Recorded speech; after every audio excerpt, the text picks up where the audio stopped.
Oi, Oswaldo, querido. Boa noite. Boa noite, Luiz. Como é que vamos? Primeiro Muito de tudo, calor eu na tô sua muito... cidade? Putz grilo, cara. Mais que o calor, esse mormaço que tá aqui, cara. Só o ventou, mas chuva, chove ao redor da cidade, mas aqui, neca de Pitibireba. Oh, meu Deus, nós estamos vivendo épocas e climas difíceis. Mas coisas difíceis são coisas também que nós vamos falar, né, Luiz? Você me convida para uma conversa técnica, profissional sobre a psicologia da sexualidade. Isso é ótimo. Cara, tem muita gente, fiz muito o teu cartaz, não por falar, porque a gente sabe que você é uma sumidade, não é puxando o saco. Já faz 30 anos que a gente está junto, trabalhando como psicólogo, como terapeuta sexual, apesar da gente estar distante. Eu sou de São Paulo, mas quando a gente fez o curso com você, o Oswaldo Vitiello, saudoso, fazia tempo que eu queria te chamar para fazer esse bate-papo, você gentilmente aceitou. Falei muito de você, o pessoal tem um monte de gente entrando aí, tem muitas perguntas que eu já anotei durante a semana aqui, e eu Oh, meu quero de verdade, Deus. te agradecer de coração. Tem gente que Então, está dizendo que não está vindo o som, mas tá, né? tá, estou te ouvindo, que tá perfeito. Eu também tô te ouvindo. É que hoje a internet estava Tá, virada. tá virado. Gente, deixa eu apresentar o Oswaldo, depois eu falo de mim que muitos me conhecem. O doutor Oswaldo Rodrigues Júnior, além de um amigo, ele é psicólogo, até anotei aqui, né? Sexólogo, terapeuta sexual e também terapeuta de casais. Ele é diretor do IMPASEX, o Instituto Paulista de Sexualidade, que é uma clínica de psicologia, ela é dedicada a atender pessoas com queixas e questões psicológicas da sexualidade. Oswaldo, é mais ou menos 20 anos que você criou, você é diretor, né? Você e a Carla, tua esposa, uma amiga também, que é terapeuta sexual, Carla Zeglio. Faz uns 20 anos, né? Esta clínica nós iniciamos em 1996, então nós estamos fazendo 25 anos logo o ano que vem. Bodas de prata aí. E também o Oswaldo, gente, ele é autor de diversas publicações, artigos científicos voltados à área da sexualidade humana. Você deve ter alguma coisa publicada ultimamente aí, não tem, Oswaldo? Ultimamente, veja, eu organizei um livro dos alunos do curso nosso de especialização em sexologia aplicada, e ele já está disponível para ser comprado na Amazon. Chama-se Estudos da Sexualidade, volume 2, porque é dessa turma. Nossa, é um livro enorme, com um monte de estudos recentes. Ai, que legal.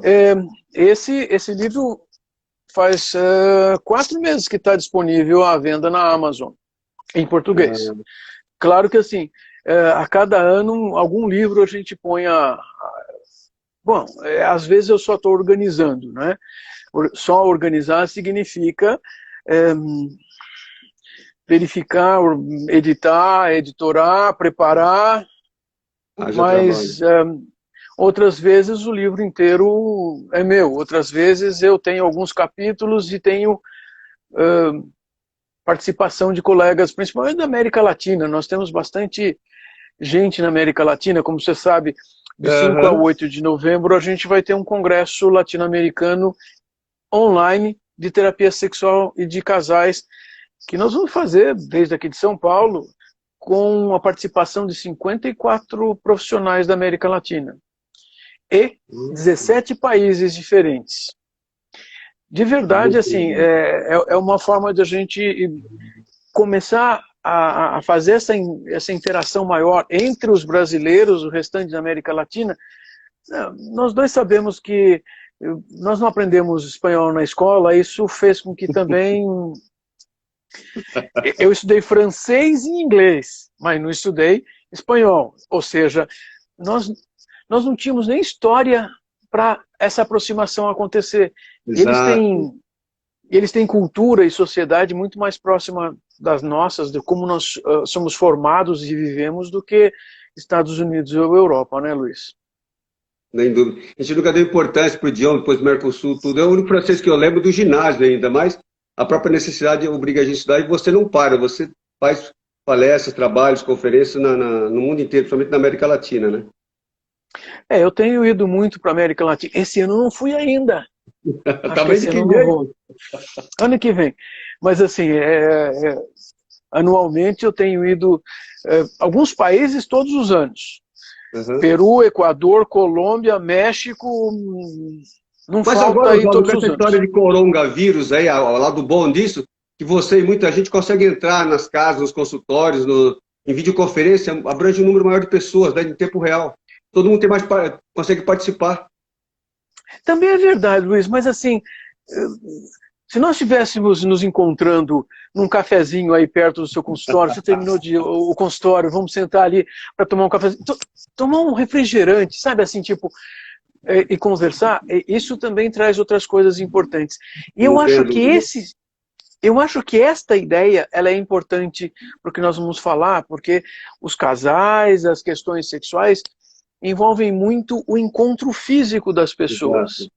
Deixa eu ler uma coisa que eu preparei só para a gente dar uma introdução, já que Diga. começamos, né? Oswaldo, eu não marquei o tempo e não está aparecendo para mim aqui. Você tem como controlar isso? Eu comi bola no começo. Então tá bom, legal. Olha que eu vou colocar e quero depois que você comente.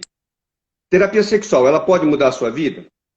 Algumas psicoterapias e técnicas alternativas aliadas à medicina são cada vez mais procuradas por quem quer ter prazer sexual. Tem um ditado, né, que fala que todo sexo é bom, todo sexo é bom quando o ruim é bom também. Eu questiono um pouco, né, mas depois quero ver o que você fala. Esse ditado ele pode ser engraçado, mas a gente sabe que no consultório não é bem assim não, o real não é bem assim não. Inclusive você comentou, a gente sabe disso também, que a própria OMS, a Organização Mundial da Saúde, ela inclui o sexo prazeroso como faz parte da saúde do indivíduo como um todo, além de alimentação equilibrada, atividade física.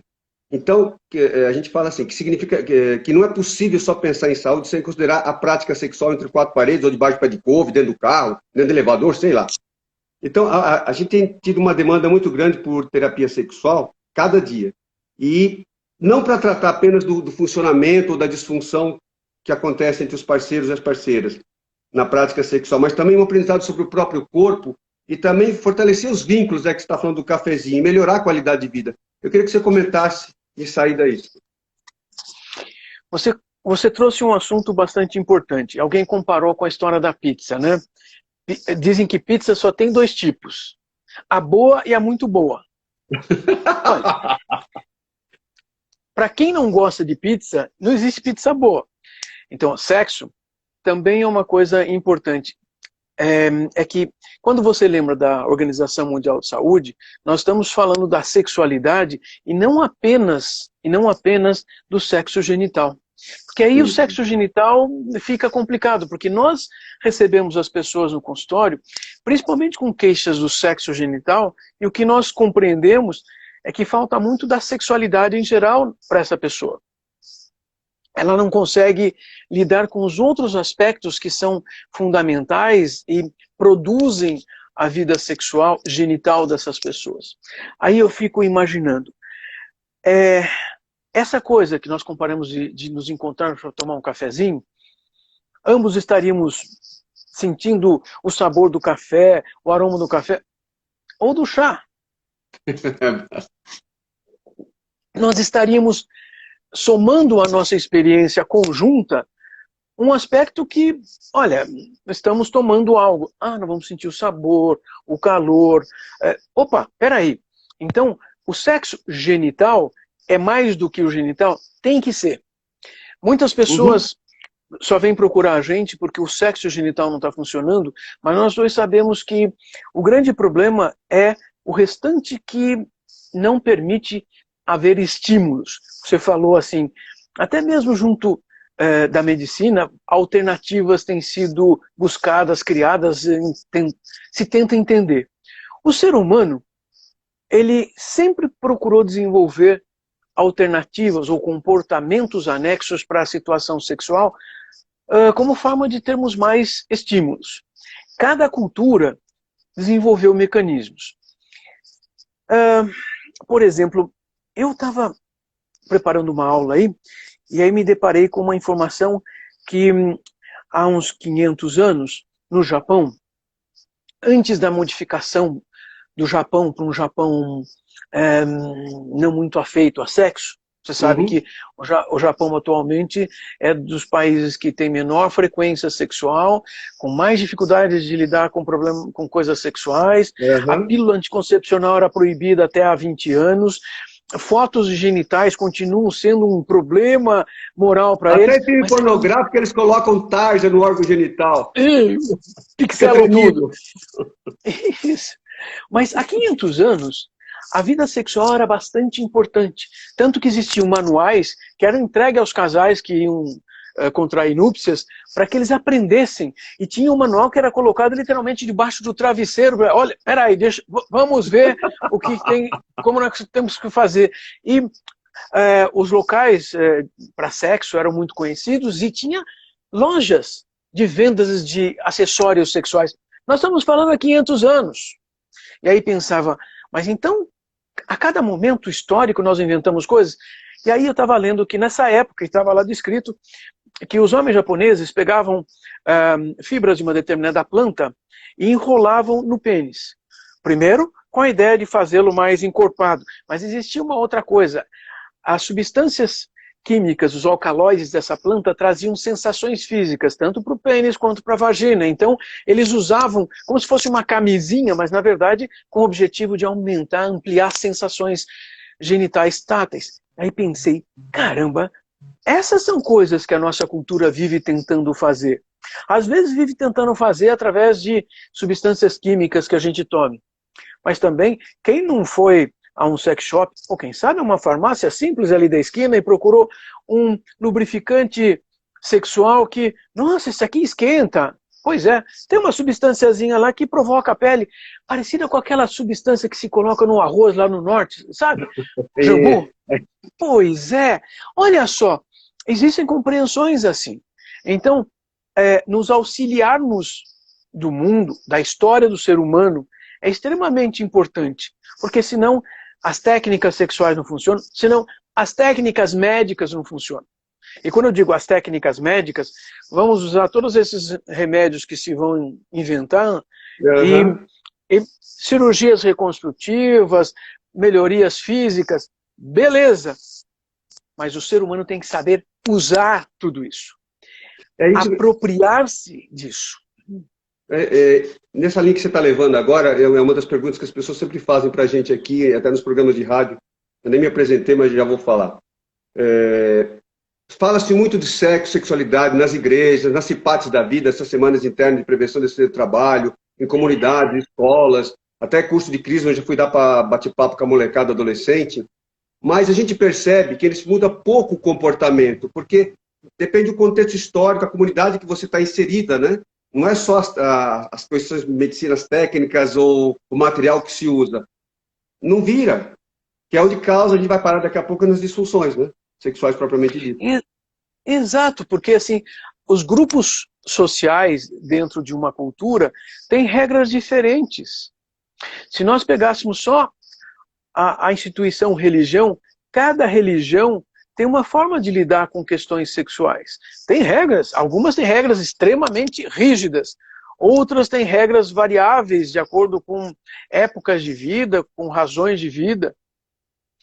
E essas regras, elas são importantes porque se não as considerarmos, nós não estamos compreendendo, como você contou, de repente nós estamos tendo um problema de não funcionamento, porque nós ou estamos tentando seguir a regra, ou brigando com a regra. Exato. E que eu costumo dizer assim, quem anda na linha o trem mata. Às vezes você precisa sair fora da regra. A regra é importante para organizar o caos. Mas quem vive pela lei, eu costumo falar, o normal é doente, o louco é saudável. Né?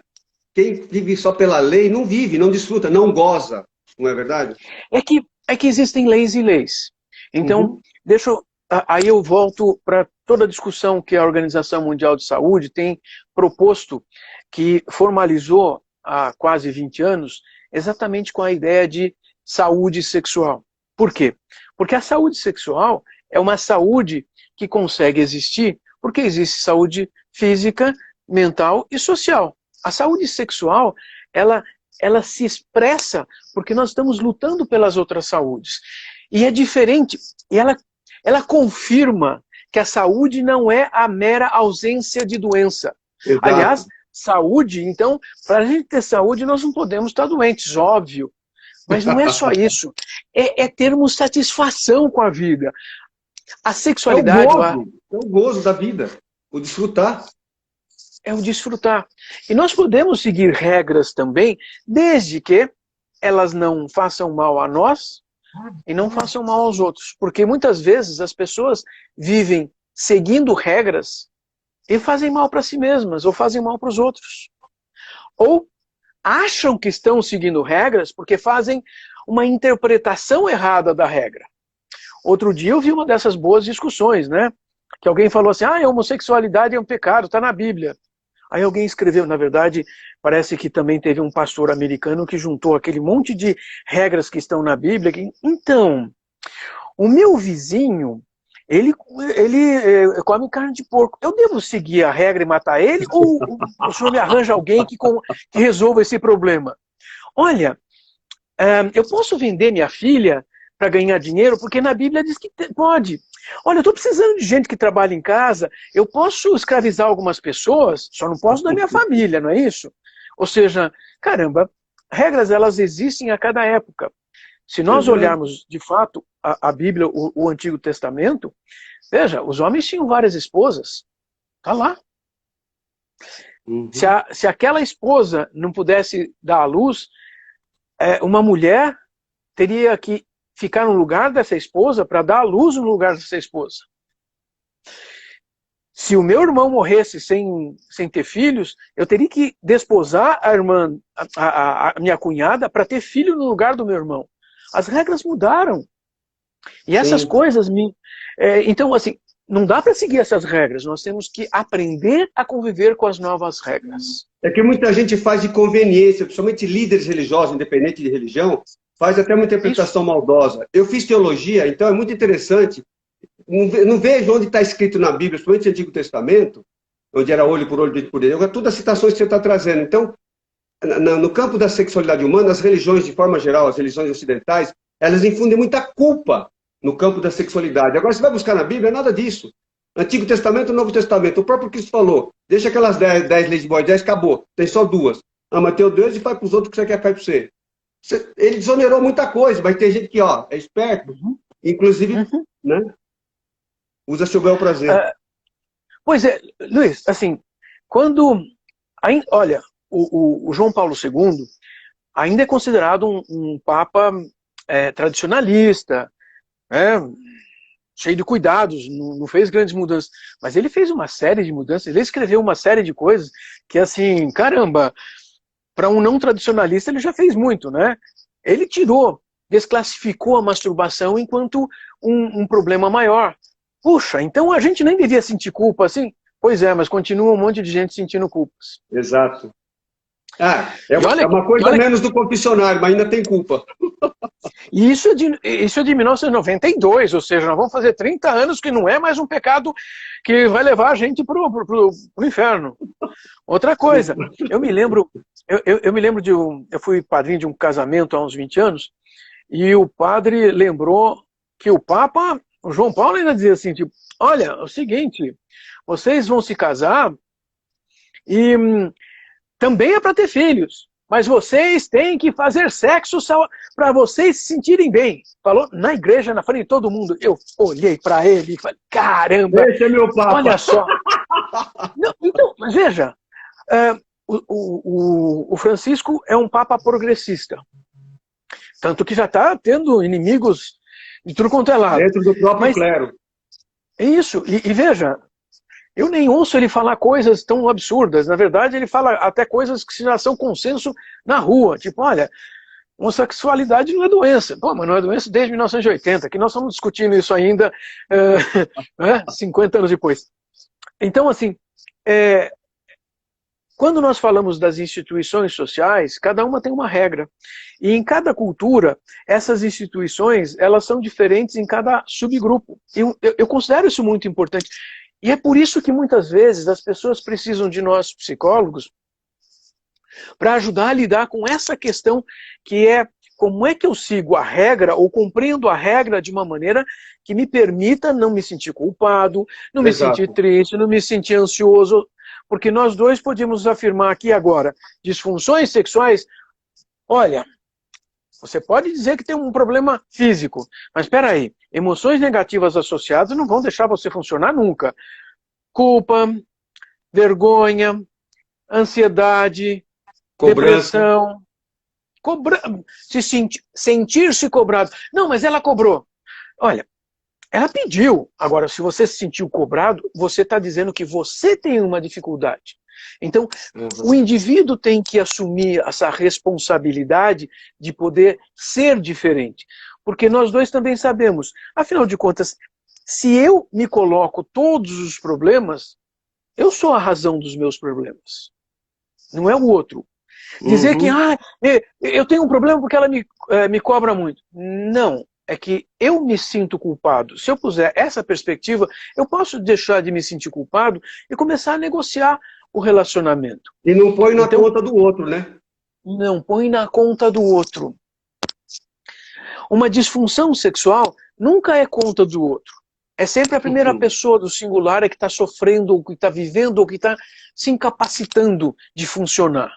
Você trouxe uma coisa muito interessante, que é muito comum a gente pegar no consultório, eu sei que você sabe que você trabalha isso também. Às vezes vem ela ou vem ele no consultório para trabalhar a disfunção.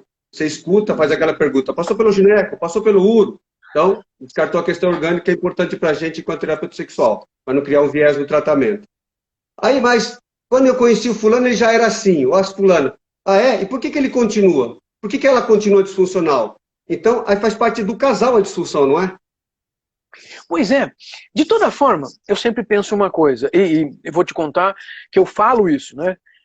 Olha, um problema sexual, ele só vai existir quando existe um casal. A pessoa só quer tratar esse problema porque existe um casal ou potencialmente uma outra pessoa, então um casal, para que o tratamento ocorra. E eu sempre uso esse argumento porque me parece que todo mundo acha que faz sentido. Mas preciso te contar uma coisa. Foi em 2001, nós estávamos num congresso em Paris, aquela plateia estava cheia, tinha umas 3.000 pessoas. Eu usei esse argumento e alguém levantou a mão lá no fundo. Olha, eu já atendi uma pessoa, eram só profissionais de saúde sexual, só sexólogos. Eu já atendi um sujeito que me veio procurar porque ele não conseguia ter ereção na masturbação. Opa, obrigado por ter contribuído, porque acho que nenhum de nós outros teve isso ainda. Por quê?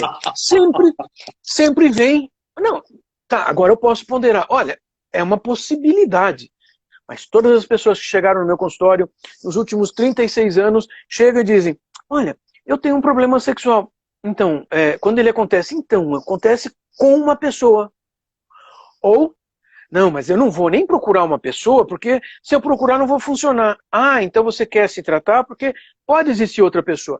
Perfeito. Então vamos entender a relação. A relação é onde o problema existe e pode deixar de existir. Exato.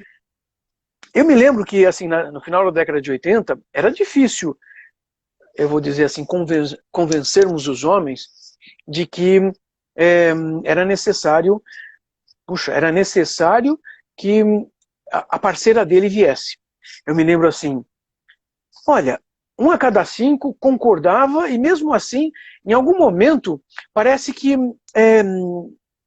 era difícil ele trazer a parceira. 2, literalmente, já diziam direto, o problema é meu, sou eu que tenho que me tratar, ela não tem nada a ver com isso. Ok.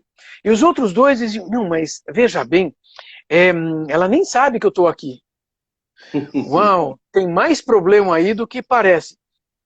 Essas são coisas importantes para compreendermos. Isso mudou. Essa última década, nós temos muitos casais que já chegam na primeira consulta. Nós temos um problema sexual. Ótimo, já são um casal. E eu vou sempre lembrar, quando nós atendemos um casal no consultório, nós temos que duplicar a nossa atenção, triplicar a nossa atenção, porque nós temos que colocar atenção nas 2 pessoas, mas assim, o casal se torna importante e eu não posso trair o casal. Não posso valorizar um dos 2 indivíduos. E quando só tem uma pessoa na nossa frente é fácil, né? Quer dizer, fácil. Vai ser muito mais fácil de darmos a atenção. Então, eu sei que assim, o nosso trabalho com o casal fica mais difícil, mas também fica mais fácil no sentido, demora menos tempo, os 2 estão ali, nós já resolvemos coisas, existe todo um treino de comunicação efetiva, afetiva, assertiva, afirmativa e, caramba, é mais fácil de resolver as coisas. Eu costumo dizer para os casais, né, Se vocês vierem de dois, vierem as parejas, vierem o par, o parceiro, a parceira, vocês vão economizar tempo, dinheiro e energia. Porque sai mais rápido e o conflito, a gente está, às vezes, até com negociador de conflito. Exatamente. E você sabe que, ainda na década de 90, assim, eu me propus. Bom, todos os pacientes começarem terapia agora, eu vou observar os próximos 100 para ver como é que eles funcionam. Os que vinham em casais, ou aceitavam o tratamento em casal, diminuíam o tempo em 1/3, pelo menos, do tempo. Claro que essa comparação é um pouco falha, né? Sim, porque, sim. na verdade, são casais diferentes, são pessoas diferentes. Cada caso é um caso também. Não, eu não posso comparar os que vêm solteiros ou individuais com casais, porque, afinal de contas, o que já aceita vir em casal já tem vários passos andados aí. Mas, de fato, realmente, assim, economizamos tempo no processo. Isso é muito importante. Muitas vezes, o que acontece quando só tem um indivíduo na nossa frente é aquela brincadeira do telefone sem fio, né? Olha, você vai fazer 1, 2, 3. Aí na semana seguinte, bom, a gente fez. Como é que vocês fizeram? 2, 3, 1, 2, 2. Hein? Não foi assim que você disse que ia fazer? Ele já não lembrava, imagina a outra pessoa como ouviu.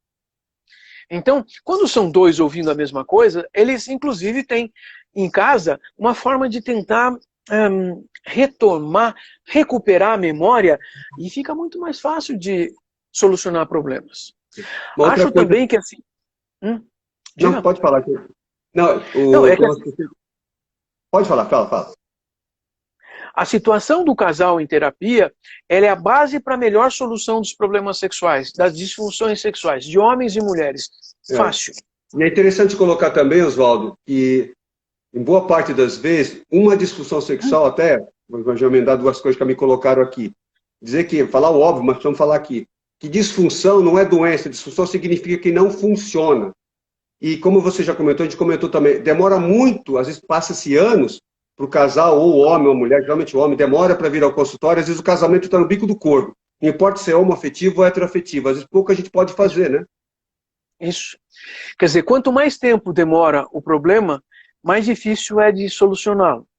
Quanto menos tempo demorar, mais fácil é de lidar com ele.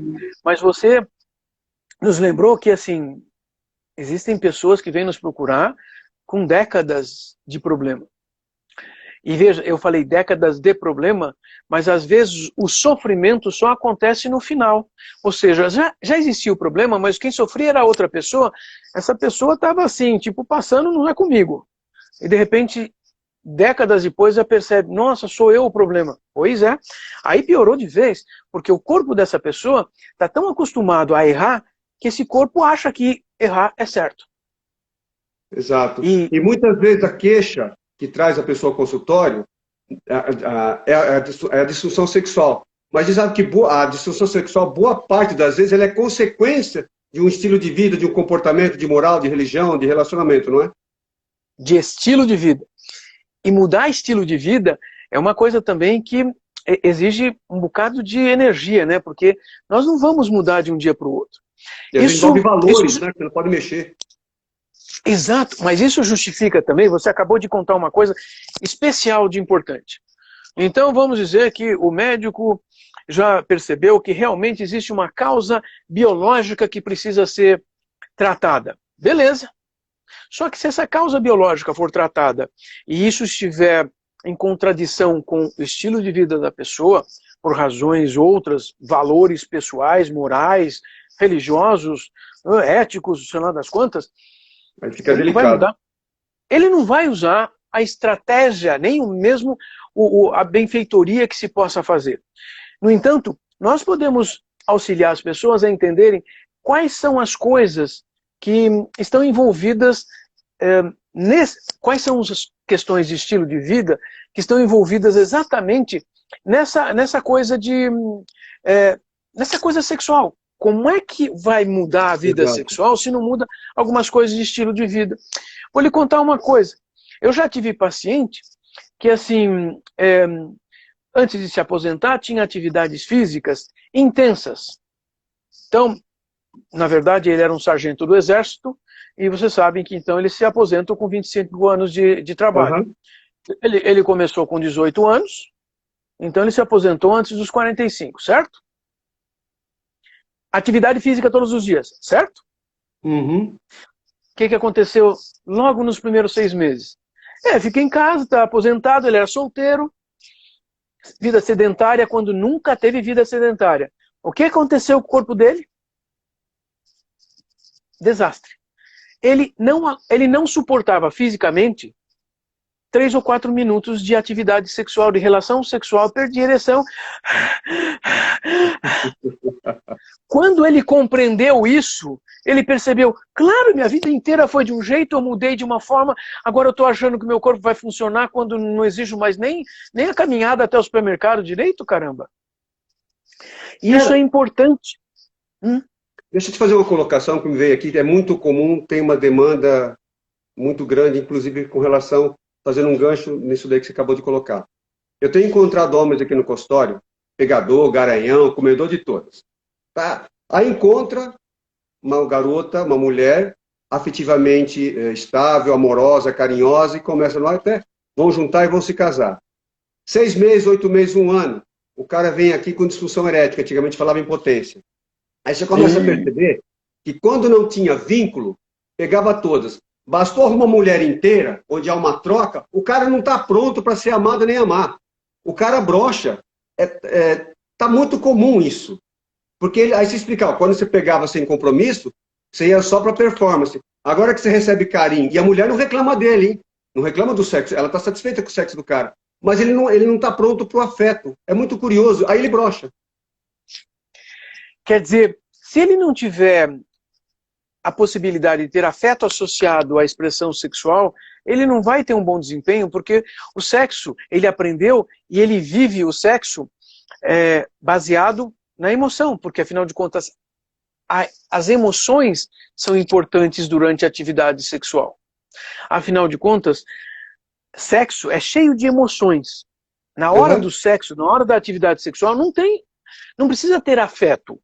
Só que, se nós estabelecemos uma relação afetiva, como é que nós vamos juntar as duas coisas? Porque às vezes a gente divide o mundo mesmo, né? E são sensações físicas diferentes. E essas novas descobertas têm que ser feitas. Tem uma pergunta aqui do Sandro. Obrigado, Sandro, pela participação. Ele coloca assim, a disfunção sexual pode ser natural.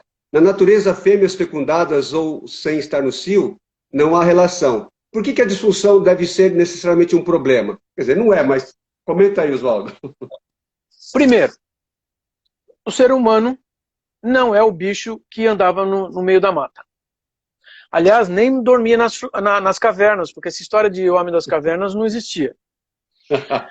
Se o homem não é o bicho original, no que se transformou o ser humano? Ah, bom, ele se transformou em ser humano.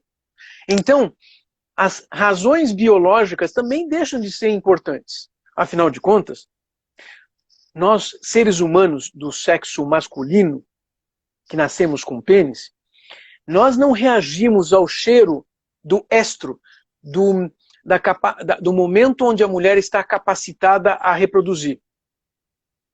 Por quê? Se nós andarmos na rua, não vamos saber quem está no período fértil. A gente não sente o cheiro.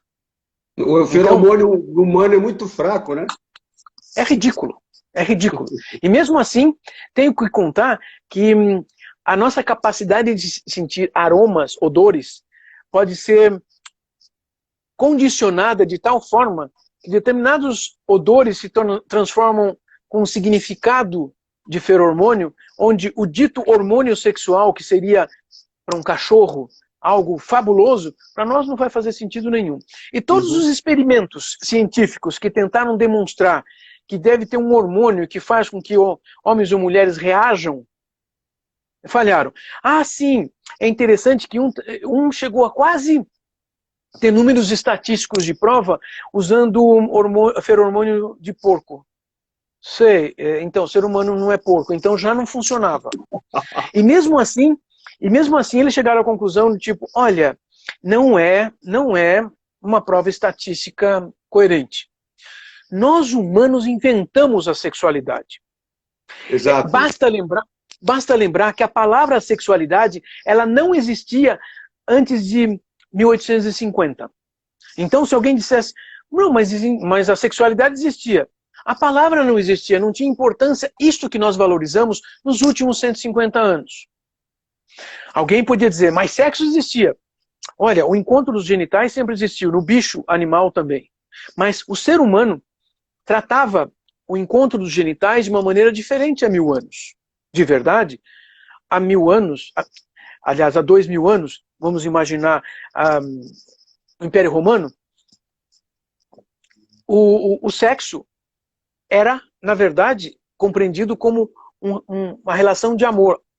A palavra amor era a palavra que substituía sexo. Existia a deusa do amor, mas não existia a deusa do sexo. Uhum. Vênus era a deusa do amor. Mas Vênus, ela fazia o quê? Ela fazia sexo. Com o marido dela e outras pessoas. Ela fazia sexo. Mas não existia um amor do jeito que nós falamos hoje. Existia uma outra deusa. Né? A irmã e esposa de Júpiter, ela demonstrava o amor familiar, o amor pelo esposo, o amor pelos filhos. Mas isso não era chamado de amor. Ela era a deusa do lar. A Regina Navarro... Não, sim. A Regina Navarro, acho que é ela que faz o comentário. Depois que inventaram esse conceito do amor, acabou com o casamento, acabou com a sexualidade, acabou com os relacionamentos. Então, ela é bem crítica, né? Pois é. Se nós buscarmos as bases históricas de quando começou isso que nós passamos a chamar de amor, os primeiros contos literários que saem daquele fazer sexo do Império Romano começam a aparecer, lá no tempo do rei Arthur, que conta a história, né, de que de repente assim, ele era casado com a rainha e o melhor amigo dele transa com a rainha, né? Porque eles estão apaixonados. O Lancelot com a Lancelot, exatamente. Só que assim, ali existia assim um sentimento, uma emoção, uma série de emoções enlouquecidas. Perfeito. Na sequência nós temos Tristão e Isolda, que contam uma história muito semelhante também na Inglaterra. Depois nós vamos ter Abelardo e... caramba, como é que chamava? Oi? Noel Cacrinha. Abelardo Barbosa. Não. Nós vamos ter uma série de histórias. Romeu e Julieta. Nós falamos que Romeu e Julieta eles se amavam. Eu vou te contar uma coisa, depois de Romeu e Julieta até o século XIX, é um desastre amar alguém, as pessoas morrem. Então, assim, pelo amor se morria. Quando no século XIX nós começamos a valorização de um amor, de um afeto, em que o sexo é outra coisa, nós temos uma série de profissionais de saúde, ginecologistas, escrevendo em manuais de ginecologia, de que a mulher, se ela se dedica ao sexo, ela é louca, ela enlouquece. E enlouquecer não era bom. Que interessante. Então, mulher não podia fazer sexo, não podia ter emoções sexuais, ela teria que amar. E no século XX nós reforçamos isso e temos um discurso de reforçar de uma maneira absurda, como se as duas coisas não existissem juntas. E aí vem a culpa danada da mulher, vem tratar no consultório porque não funciona sexualmente. Lascou tudo. Pois é. E a frase que nós ouvimos muito, eu amo muito a minha esposa, eu amo muito meu marido. E vocês querem fazer mais do que amar. Então temos que aprender a valorizar as emoções e permitir o corpo funcionar de outro jeito. Quer dizer, a natureza humana é muito diferenciada e ela se muda ao longo da história. Deixa eu te colocar 2, 3 questões ao mesmo tempo, que já me colocaram aqui. Vou lançar e você destrincha tudo aí. Estou resumindo algumas coisas que as pessoas colocaram aqui. Eu lembro que a gente discutia muito isso na faculdade quando fazia a pós. As 3 funções básicas do sexo, que era procriação, né, preservação da espécie, prazer e lubrificar a relação social entre as pessoas. Então não é só procriar.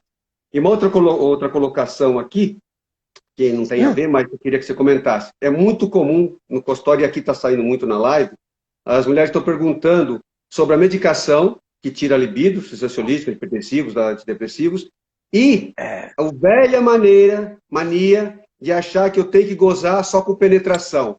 Então, são conceitos errados, que é pior do que não ter conceito, né? Conceitos errados sobre sexualidade. Então, as funções do sexo e essa história de gozar só com penetração. A mulher se sente anormal. E o homem também se sente responsável pelo orgasmo feminino. Ele tem que gozar e fazer a mulher gozar. Lascou tudo. Eu te coloquei um monte de coisa, aproveita. Você está contando que os seres humanos inventaram funções para as atividades sexuais além da reprodução. Obviamente, a maioria absoluta dos seres humanos na Terra hoje faz sexo sem finalidades reprodutivas. Um casal humano precisaria fazer sexo uma vez por ano para ter um filho por ano por 20 anos. Então, mas os seres humanos não fazem isso. De novo eu estou falando seres humanos. Então, eu quero separar do biológico, porque a reprodução, ela é uma possibilidade, mas também é direito do ser humano reproduzir ou não reproduzir e decidir quantas vezes reproduzir, quando reproduzir e de que maneira, então, não reproduzir nos períodos que não queira reproduzir. Esse é um dos direitos sexuais advogados lá desde 1997, quando a Associação Mundial de Sexologia, hoje Associação para a Saúde Sexual, propôs os direitos sexuais que foram usados e são base que a Organização Mundial da Saúde usa para definição e conceituação de saúde sexual. Ainda assim, a saúde sexual também vai exigir que nós compreendamos, por exemplo, eu vou tratar uma doença que eu tenho, estou tomando um remédio. Veja, você até citou hipertensão. Um remédio extremamente barato, dá de graça no posto de saúde para tratamento de hipertensão. E se eu tivesse que comprar ali na farmácia com R$2, R$3, eu acho que comprava a cartelinha do mês. 10% dos homens têm impossibilidade de ter ereção enquanto estiver tomando esse remédio. Porém, também assim, como é que esse homem vai chegar e vai lá conversar com o médico? Ou seja, doutor, depois que comecei a tomar esse remédio, eu não estou funcionando sexualmente. Uma boa parte dos homens tem vergonha de falar isso com o seu médico. Exato. E uma boa parte dos médicos vai dizer assim, não tem nada a ver, os outros meus pacientes não reclamam. Esse é um grande mal que os médicos não informam o paciente. Pois é, mas está na bula. E o pior é isso, está na bula. Aí nós podemos pegar outras classes de medicações que são complicadas. Medicações psiquiátricas. Alguns de nós funcionamos com uma dosezinha desse tamanho. Outros só funcionam com uma dose desse tamanho. Alguns de nós tomou essa dosezinha pequenininha, ainda não está fazendo o efeito psiquiátrico necessário, mas sexualmente já atrapalhou nossa vida. Eu deixo de ter desejo, não tenho ereção, não consigo ejacular, não consigo ter orgasmo, as mulheres não têm nem lubrificação, ou seja, é uma situação complicada. O que devemos fazer? Vamos conversar com o médico. Exato. Puxa, mas eu vou dizer que é o remédio que... Não, nós vamos contar que depois que começamos a tomar o remédio, começamos a ter problemas. Ele já leu a bula, tenha certeza disso. Mas possivelmente ele possa, então, vamos mudar o medicamento. Mas isso vai demorar mais para tratar. Olha, para tratarmos depressão, tratarmos problemas mentais, se a nossa vida sexual estiver boa, nós vamos estar dando um substrato extremamente importante para termos uma vida boa. Então nós vamos resolver os problemas mais facilmente. Aliás, se eu não tinha um problema sexual com a depressão, eu vou ter um problema sexual com tratamento de depressão. Isso é horrível. Vamos lembrar que, assim, os medicamentos têm que servir para tratar algumas doenças, mas não pode ter... O efeito secundário do medicamento não pode ser ruim para mim. Também tem outra coisa. Alguns medicamentos psiquiátricos têm sido usados para modificar a capacidade, o desempenho de alguns seres humanos, alguns homens, mais do que mulheres. Efeito secundário de um medicamento é complicado, né? Porque o efeito primário também pode estar agindo. E eu vou te contar o que eu ouvi de uma vez de um paciente. Ele chegou contando que ele era um cirurgião, contando que ele tinha ejaculação rápida, ejaculação precoce, e ele queria fazer uma terapia para solucionar esse problema. E eu perguntei, bom, você já fez alguma outra coisa? Eu estou tomando um medicamento X. E não está funcionando? Então, eu demoro mais para ejacular. Só que eu te contei que eu sou um cirurgião, olha minha mão. Eu tenho que parar de tomar vários dias para poder fazer uma cirurgia. Só faço cirurgias especiais. Mas assim, naqueles dias eu não posso fazer sexo, porque eu ejaculo rápido. Ou seja, o meu corpo só funciona se eu tomar o remédio. É mesmo. Temos que melhorar. Vamos melhorar? Vamos mudar comportamento. O ser humano é uma coisa especial. Nós não seguimos instintos biológicos. Instinto biológico é coisa de animal que não pensa. Exato. Instinto é de bicho. E mesmo assim tem que contar outra coisa. Meus cachorrinhos têm uma mudança de instintos barbaramente. Por quê? Porque eu modifico os instintos deles, porque para eles viverem comigo, eles têm que modificar instintos. Compare um cachorrinho que a gente tem em casa, um animalzinho de estimação, com o outro animal que tem a mesma carga genética dele. Um lobo na floresta. Se você vir um lobo na floresta, aliás, um não, eles andam em matilha. Não vai adiantar você sair correndo, eles vão te pegar. Agora, o seu cachorrinho te olha com cara de não sei das quantas, porque aconteceram modificações genéticas nesses 30 mil anos. Ou seja, nós modificamos, o ser humano modificou um bicho para que ele não atacasse o ser humano. Mesmo assim, você sabe que tem alguns bichos, alguns cachorros que são criados para atacar humanos. Então, de novo, tem que me lembra uma situação, às vezes a pessoa está andando na rua, aqueles marmotão e tal, sim. O pitbull, você não sabe quem é o pitbull, você é o que está na coleira, você é o que está segurando a coleira. É uma brincadeira. Porque nós humanos agimos muitas vezes através de emoções. Mas esse é o problema do qual nós estamos falando aqui hoje. Problemas de ereção, problemas de ejaculação precoce, dificuldades com desejo sexual, falta de orgasmo, falta de lubrificação vaginal, dores na relação sexual. O que acontece com essas pessoas? Elas estão vivendo emoções e acreditando nas emoções e não acreditando no que elas planejam de vida. Elas não conseguem tomar conta de suas vidas e suas emoções. Por isso que eu digo de novo, nós não somos os bichos que éramos, ou há 30 mil anos ou 100 mil anos éramos. E te explica em boa parte, né, Oswaldo, que, não sei, acho que beira por volta de 75%, 80%, as causas das disfunções sexuais, na maioria delas, masculinas e femininas, é de fundo psicogênico, de fundo emocional. Claro, claro. Veja, só que muitos laboratórios farmacêuticos e médicos não querem que fala isso, né? Mas é de fundo emocional. Mas é verdade. Sempre que trabalharmos em conjunto, em paralelo a médicos com os nossos pacientes, nós vamos perceber que... Correta, viu? Sim, mas nós vamos descobrir que então, pois é, com certeza 75% das pessoas nunca vai ter nenhuma vírgula, mas será que não, talvez eu acho que tem. Se eu só achar que o médico diz que acha que tem, vou considerar esse orgânico, mas também tem coisas psicológicas. Os outros não tem nada orgânico. Quer dizer, nós evoluímos, o ser humano evoluiu para superar as limitações biológicas. Sabe, vou te contar uma coisa especial que me aconteceu. No final do século XX, em 1999, eu tinha uma empregada que ela tinha uma filha de 14 anos. E ela estava envolvida afetivamente em casal com uma pessoa transexual que tinha nascido mulher e que tinha uma vida cotidiana masculina. E ela tinha uma filha de 14 anos. Ela teve essa filha através de um processo de fertilização assistida no Sistema Único de Saúde. Gente, não precisa de sexo para ter filhos? Não precisa. Ela me demonstrou isso. Aliás, então não existe um instinto reprodutivo? Não existe. Ela me demonstrou isso. Porque não existe, o sexo não é necessário para a reprodução.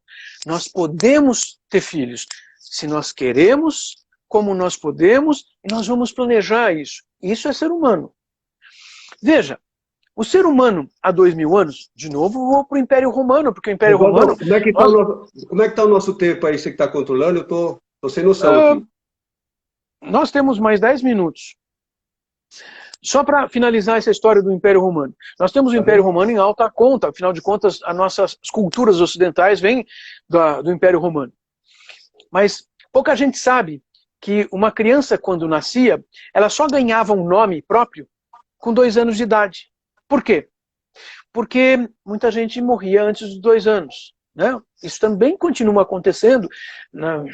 Puxa, crianças morrem, porque nós ainda não sabemos curar todas as coisas.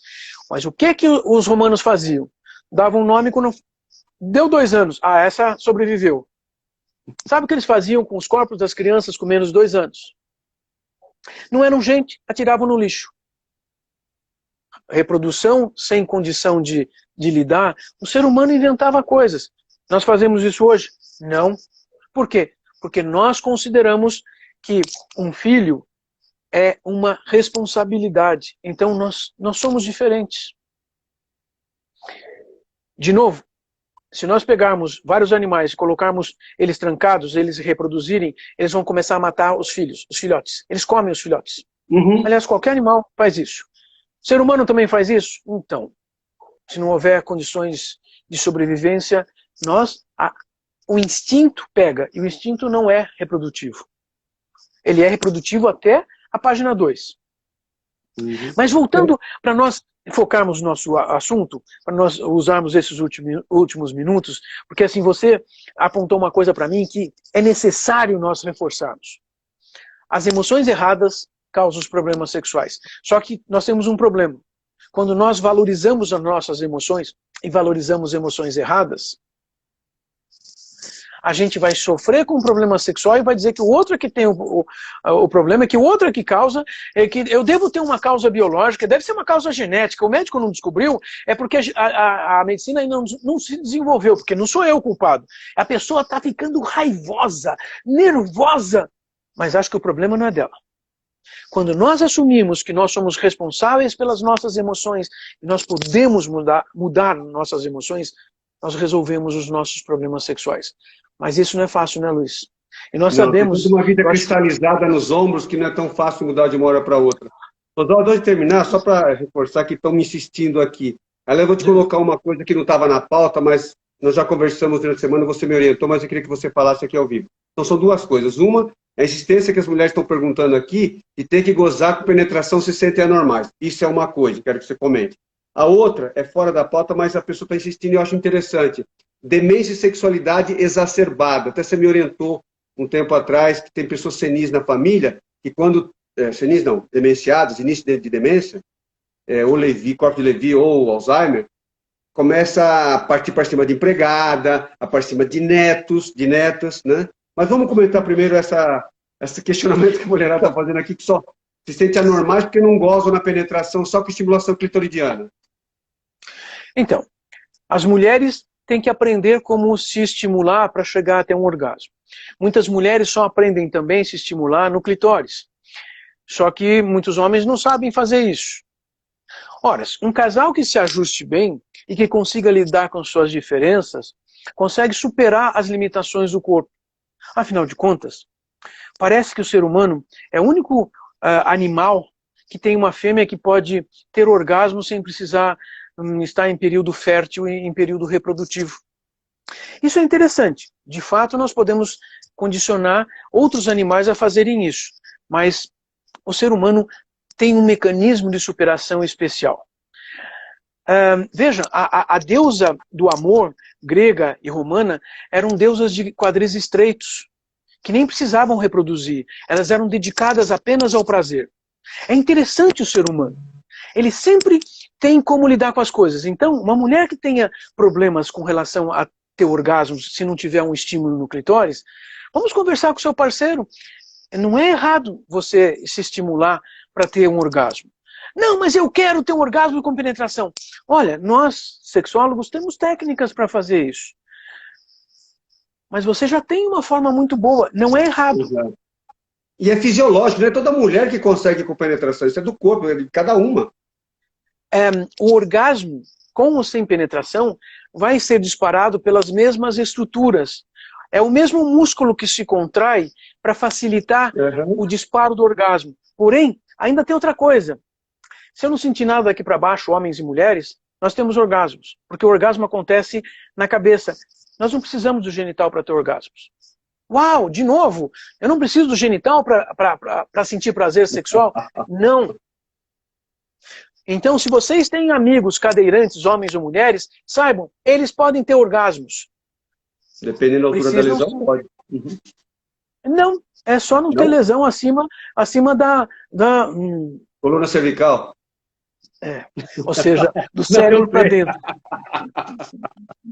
Oswaldo, Mas, olha, eu tô doido, que eu queria explorar você mais aí aqui. Mas dá tempo para você comentar rapidinho aí da sexualidade de deficiência mental, sexualidade exacerbada de deficiência mental, dá para você fazer uma rapidinha aí? Uma rapidinha.